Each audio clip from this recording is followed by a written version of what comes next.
The Familiar is a book series by the American author Mark Z. Danielewski, most known for his much better novel House of Leaves.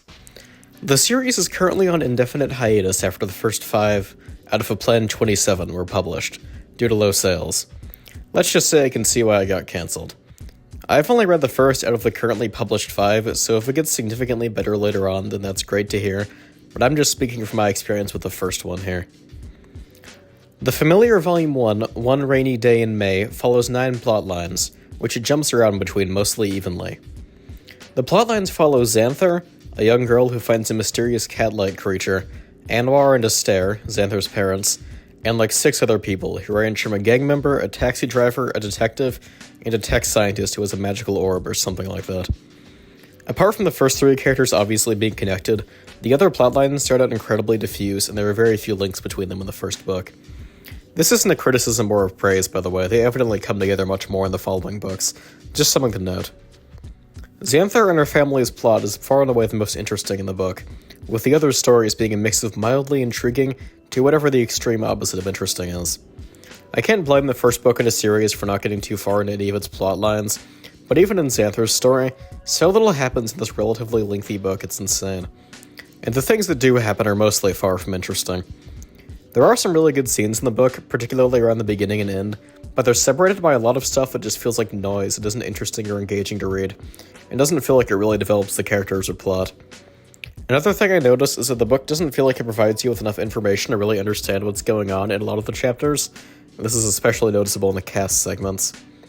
It's very possible I'm just stupid, but a lot of the book feels like it's harder to follow than it really should be due to a lack of info. I won't spoil anything here, but pretty much if you're looking for a work that's satisfying on its own without reading the following books, don't pick this one up. Can't fault it for that though, since it is obviously part of a longer series. Honestly though, the relatively bare-bones plot isn't what made me dislike this book so strongly, it's the writing style. Danielewski is known for writing experimental, format-defying books, and it definitely works sometimes, as in the phenomenal novel House of Leaves, but it is quite hit or miss, and this book is about the most extreme example possible of why some books don't need to be format-defying. The book's plot is certainly diffuse, with some surreal elements, but it's not at all that odd of a plot, and really didn't warrant the book's formatting to be so out there. But he sure did it anyways. Most of the 9 plotlines have different gimmicks in the way they're laid out or written, as well as all being in different fonts. Some of these are pretty benign, like having the margins be super big and having the text crammed in the middle, or having the text curved around an empty ball-shaped space on the page. These feel pretty unnecessary to me, but they're not too bad.